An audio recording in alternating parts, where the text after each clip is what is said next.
বিসমিল্লাহির রহমানির রহিম। আসসালামু আলাইকুম সুপ্রিয় ছাত্রছাত্রী, আমি মোহাম্মদ আব্দুল মজিদ, প্রভাষক, রসায়ন বিজ্ঞান আল-তাহসিন রেসিডেন্সিয়াল কলেজ। আমরা ধারাবাহিকভাবে রসায়ন বিজ্ঞান ও জৈব যৌগের দ্বিতীয় পত্রের দ্বিতীয় অধ্যায় নিয়ে আমরা আলোচনা করছি। আজকে আমাদের যে আলোচনার বিষয় substitution reaction of aliphatic compounds.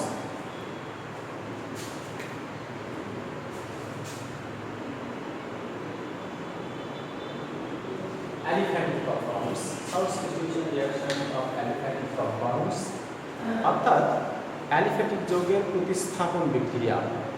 এটি আমাদের আজকে আলোচনার বিষয়। প্রতিস্থাপন বিক্রিয়া বলতে আমরা কী বুঝি?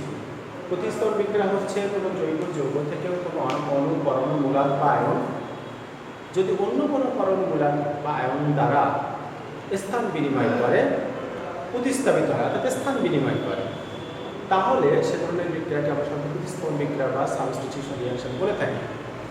যেমন যদি আমরা দেখি যে অ্যালকাইল হ্যালাইড অ্যালকাইল হ্যালাইডের সঙ্গে যদি আমরা KOH potassium hydroxide AQ aqueous অবস্থায় বিক্রিয়া করাই, অর্থাৎ অ্যালকাইল হ্যালাইডের সাথে যদি আমরা পটাশিয়াম হাইড্রোক্সাইড অ্যাকুয়াস অবস্থায় বিক্রিয়া করাই, তাহলে হ্যালোজেনের যে জায়গাটা OH আয়ন দখল করে, অনুরূপভাবে OH আয়নের জায়গাটা হ্যালাইড আয়ন দখল করে। ফলশ্রুতিতে জিনিসটা হয় কি R1OH প্লাস KX। আমরা দেখছি যে যেখানে X আছে সেখানে OH আসছে, যেখানে OH আছে সেখানে X চলে গেছে। এটাই মূলত প্রতিস্থাপন বিক্রিয়া। অপসারণ বিক্রিয়া, প্রতিস্থাপন বিক্রিয়া, অপসারণ বিক্রিয়া টোটাল বিক্রিয়া স্থান থেকে একটা নতুন প্রোডাক্ট তৈরি করে, অর্থাৎ ওই স্থান থেকে একবার টোটালি চলে যায়। যেমন অপসারণ বিক্রিয়া যদি আমরা দেখি R1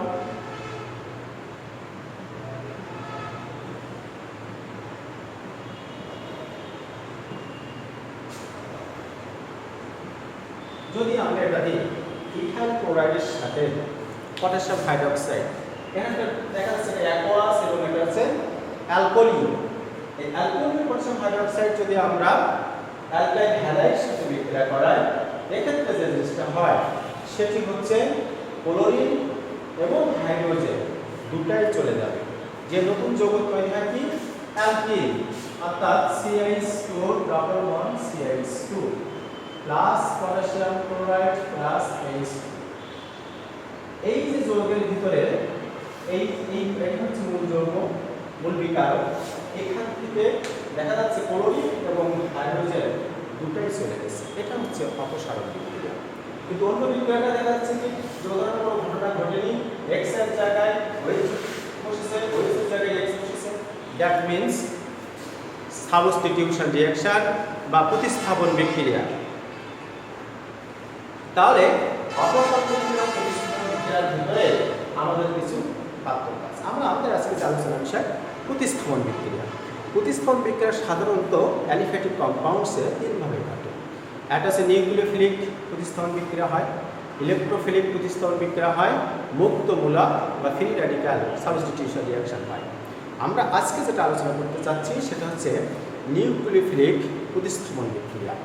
নিউক্লিওফিলিক প্রতিস্থাপন বিক্রিয়া আমরা আগে দেখেছি, আমরা আগে বলেছি যে নিউক্লিওফিলিক কম্পাউন্ডস কারা, বিকারক কারা, যারা নিউক্লিয়াসকে আক্রমণ করতে চায়, নিউক্লিয়াসকে আক্রমণ করে। নিউক্লিয়াসকে আক্রমণ করে এমন বিকারক যাদের ইলেকট্রন সমৃদ্ধ হতে হয়, সেটি পরসম হতে পারে, নিউট্রাল হতে পারে, অথবা ঋণাত্মক আয়ন বিশিষ্ট অ্যানায়ন হতে পারে। তবে তাকে অবশ্যই ইলেকট্রন সমৃদ্ধ হতে হবে। যেহেতু নিউক্লিয়াস একটি ধনাত্মক চার্জ ধর্মী নিউক্লিয়াস, আমরা জানি যে প্রতিটা পরমাণু নিউক্লিয়াস ধনাত্মক চার্জ ধর্মী, সেখানে প্রোটন থাকে, নিউট্রন থাকে, ফলে বিকারকটি হতে হবে অবশ্যই ইলেকট্রন সমৃদ্ধ। তো আমরা যেটা আলোচনা করব নিউক্লিওফিলিক প্রতিস্থাপন বিক্রিয়ায় সাধারণত আমরা যেটা দেখি যে দুই ধরনের হয়, একটা হচ্ছে SN1, অন্যটি হচ্ছে SN2। আমরা প্রথমত যে আলোচনাটা করতে পারি সেটা হচ্ছে SN1। SN1, এই SN1 বলতে আমরা যেটা বুঝি, 1 হচ্ছে ইউনিমলিকুলার বা এক আণবিক নিউক্লিওফিলিক সাবস্টিটিউশন রিঅ্যাকশন, অর্থাৎ এক আণবিক নিউক্লিওফিলিক প্রতিস্থাপন বিক্রিয়া, ইলেকট্রন আকস্মিক প্রতিস্থাপন বিক্রিয়া। তাহলে নিউক্লিওফিলিক প্রতিস্থাপন বিক্রিয়া আমরা দেখলাম যে SN1 এই ইউনিমলিকুলার nucleophilic substitution reaction SN1। SN2 টা যদি হয় বায়োমলিকুলার নিউক্লিওফিলিক সাবস্টিটিউশন রিঅ্যাকশন দ্বি-আণবিক বিক্রিয়া। আণবিকত্ব আমরা জানি, আণবিকত্ব বিষয়টা হচ্ছে এরকম, যদি কোনো বিক্রিয়ায় কোনো বিক্রিয়কের এক মোলের বা এক মোল অণুর যদি সাপোজ ঘনমাত্রা পরিবর্তন ঘটে, তাহলে সেটা হচ্ছে এক আণবিক বিক্রিয়া হয়ে থাকে।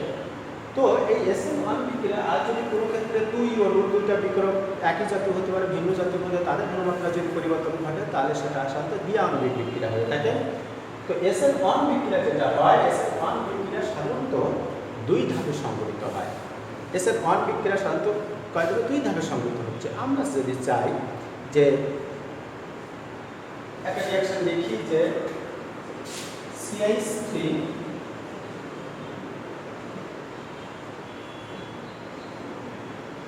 তিন ডিগ্রি একটা হ্যালাইড লিখলাম, এইটার সাথে আমরা চাচ্ছি যে KOH aqueous বিক্রিয়াটা, এটা আমরা চাচ্ছি। এটা একটা প্রতিস্থাপন বিক্রিয়া, কারণ ক্লোরিনের জায়গায় OH যদি আসে, তাহলে OH জায়গায় যদি ক্লোরিন চলে যায়, তাহলে এটা একটা প্রতিস্থাপন বিক্রিয়া হবে। কিন্তু এই প্রতিস্থাপন বিক্রিয়াটির মেকানিজম কেমন হবে? মেকানিজম আমরা দেখি যে যদি এটা SN1 বিক্রিয়া হয়, অর্থাৎ শুধুমাত্র এই যৌগটির ঘনমাত্রা পরিবর্তন ঘটে, একটিমাত্র বিক্রিয়াটির ঘনমাত্রা পরিবর্তন ঘটে, তাহলে সাধারণত সেই বিক্রিয়াটা SN1 হবে। কিন্তু SN1 বিক্রিয়া এক্ষেত্রে আমরা যেটা দেখতে পাই সেটা হচ্ছে এই যে হ্যালাইড যে যৌগটা হলো, অ্যালকাইল হ্যালাইড, 3 ডিগ্রি হ্যালাইড যে যৌগটি হলো, অ্যাট ফার্স্ট যেটা করবে, আস্তে আস্তে ধীর গতিতে কার্বনিয়াম বা কার্বোক্যাটায়ন তৈরি করবে। কেন কার্বোক্যাটায়ন তৈরি হচ্ছে?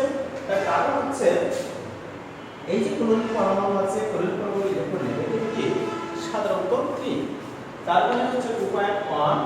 এই ইলেকট্রন নেগেটিভিটির ডিফারেন্সের কারণে, ইলেকট্রন নেগেটিভিটির পার্থক্যের কারণে এই যে বন্ধনজোড় ইলেকট্রন আছে, বন্ডটা ইলেকট্রনটা ক্লোরিন কি করছে?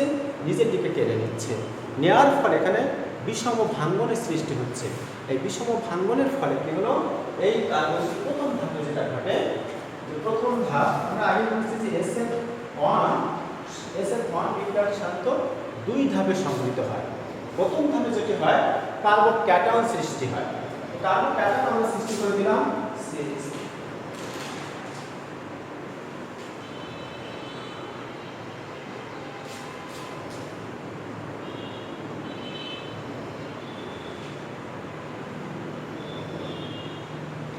কার্বোক্যাটায়ন তৈরি হয়, কার্বোক্যাটায়ন তৈরি। তাহলে প্রথম ধাপে যে জিনিসটা হলো সেটা হচ্ছে কার্বোক্যাটায়ন তৈরি হলো। এই কার্বোক্যাটায়ন তৈরি হয়, এটা হচ্ছে ধীর গতি ধাপ, এবং সবসময় বিক্রিয়া সাধারণত ধীরে যেটি ঘটে, যে ধাপটি ধীর গতি সম্পন্ন হয়, সেই ধাপটা গতি নির্ণায়ক ধাপ হয়। তো এটা হচ্ছে প্রথম ধাপে গেল। প্রথম ধাপে আমরা কাজটা কি? SN1 বিক্রিয়ার ক্ষেত্রে প্রথম ধাপের যে কাজ সেটি হচ্ছে যে কার্বোক্যাটায়ন তৈরি হবে। দ্বিতীয় ধাপে যে কার্বোক্যাটায়ন তৈরি হলো, এবং এখানে এটা প্লাস এটা মাইনাস, OH আয়ন মূলকটি একটি নিউক্লিওফাইল। OH আয়ন মূলকটি একটি নিউক্লিওফাইল। তার কারণ হচ্ছে এখানে ইলেকট্রন আছে, শুধু ইলেকট্রন যত আছে পজিটিভ চার্জ ধর্মী কোথাও যে কার্বন নিউক্লিয়াসকে সে কি করতে পারবে? আক্রমণ করতে পারবে, তার সঙ্গে যুক্ত হতে পারবে, যেহেতু এটা ইলেকট্রন সমৃদ্ধ। তো দ্বিতীয় ধাপে যে জিনিসটা ঘটে সেটি হচ্ছে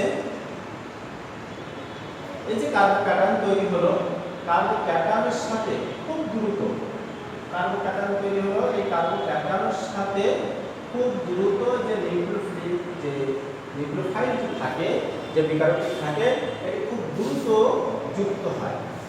খুব দ্রুত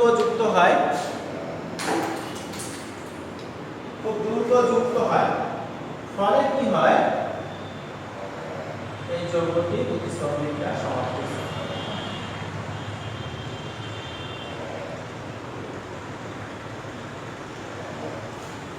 তাহলে প্রথম ধাপে যে কাজটা হলো, প্রথম ধাপে যে কাজটি হলো যে কার্বনিয়াম আয়ন তৈরি হলো। দ্বিতীয় ধাপে কি হলো, এইখানে যে নিউক্লিওফাইডটা ছিল সেটি ওই কার্বনিয়াম আয়নের সঙ্গে দ্রুত যুক্ত হয়ে বিক্রিয়াটি সম্পূর্ণ করলো। বিক্রিয়াটি যেহেতু সম্পূর্ণ করছে, এটি একটি এই ধাপটি দ্রুত গতি সম্পন্ন, এই ধাপটি কোনো হিসাবের মধ্যে আসে না।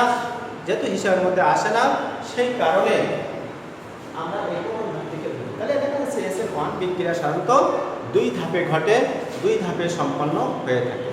SN1 বিক্রিয়া সাধারণত দুই ধাপে ঘটে, দুই ধাপে সম্পন্ন। এখন আমরা যেটা আসি, তাহলে আমরা বুঝলাম যে SN1 বিক্রিয়া প্রথম ধাপে কার্বন কার্বন তৈরি হবে, দ্বিতীয় ধাপে নিউক্লিওফাইড যে বিক্রিয়াটি থাকবে সেটি দ্রুত যুক্ত হবে। এখন এর সক্রিয়তা আমরা দেখি যে SN1 বিক্রিয়া সক্রিয়তা কিভাবে হয়। সাধারণত SN1 বিক্রিয়ার সক্রিয়তা নির্ভর করে হ্যালাইড যৌগের উপরে। এই হ্যালাইড যৌগের উপরে এর সক্রিয়তা নির্ভর করবে কে কত দ্রুত কার্বন ক্যাটায়ন তৈরি করতে পারে। কার্বন ক্যাটায়ন যে যত দ্রুত তৈরি করতে পারবে তার সক্রিয়তা তত বৃদ্ধি পাবে। সুতরাং SN1 বিক্রিয়ার যে সক্রিয়তা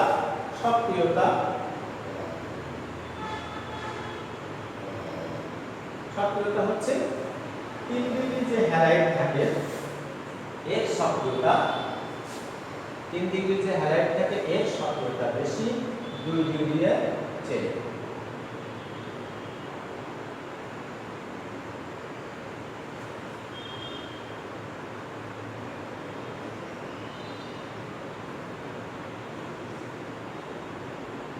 কোন কারণে এর সক্রিয়তা কেন বোঝাচ্ছে ও দিচ্ছে কেন? তার কারণ আমরা জানি যে এই অ্যালকাইল গ্রুপ যেটা থাকে, আর এই অ্যালকাইল গ্রুপগুলো হচ্ছে ইলেকট্রন দাতা গ্রুপ। ইলেকট্রন দাতা গ্রুপ হওয়ার কারণে দেখা যাচ্ছে যে এই যে 3 ডিগ্রি যে হ্যালাইড থাকলো, এই হ্যালাইডে কার্বন পরমাণু ইলেকট্রন নেগেটিভিটি ওর যে পজিটিভ চার্জের যে পরিমাণটা তৈরি হয় ফলে ওই বিক্রিয়াটা খুব দ্রুত সংঘটিত হয়। এরপরে যেটা আমরা আসি SN2 বিক্রিয়া।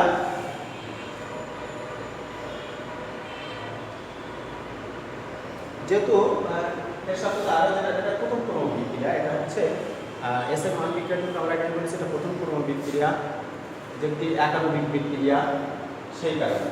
এরপর SN2 যেটা আছে, SN2 বিক্রিয়া যেটা আমরা বলবো বায়োমলিকুলার। এই বিক্রিয়াটা কি হয়, এই বিক্রিয়াটা একই সাথে হ্যালোজেন পরমাণু কার্বন আয়ন, এখানে কোনো কার্বনিয়াম আয়ন তৈরি হয় না, একই সাথে যে জিনিসটা হয় বিকারক যেমন কার্বন পরমাণুর সঙ্গে যুক্ত হতে চায়, নিউক্লিওফাইল যখন যুক্ত হতে চায়, আস্তে আস্তে ওখান থেকে হাইড্রোজেন পরমাণুটা আস্তে আস্তে কি হয় দূরে সরে যেতে চায়। কেমন সেটি উদাহরণ, সাপোজ যদি এরকম একটা যৌগ হয়,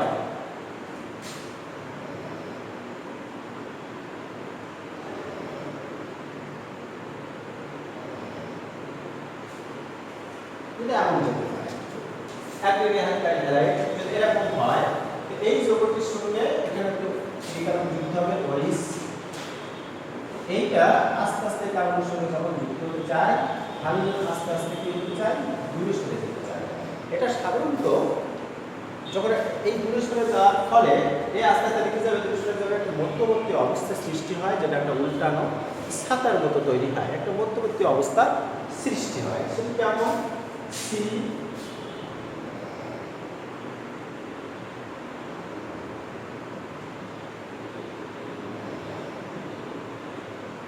একটি নতুন স্থিতিশীল অবস্থা সৃষ্টি হয়। এক্ষেত্রে দেখা যায় এটা ডটে দেওয়ার কারণ আছে, কারণ হচ্ছে এই বন্ধনটা এখন শক্তিশালী জমি, বন্ধনটা এখনো দুর্বল অবস্থায় আছে, দুর্বল অবস্থায় বন্ধনটি গঠিত হয়েছে। একসময় এই অবস্থাটা বেশিক্ষণ থাকে না, এই অবস্থাটা এইভাবে বেশিক্ষণ স্থায়ী হয় না, এটা আস্তে আস্তে আস্তে কি হয়ে যায়, এই বন্ধনটা যখন শক্তিশালী হয় এটা ফাইনালি চলে যায়। ফলে কি ঘটনা ঘটে,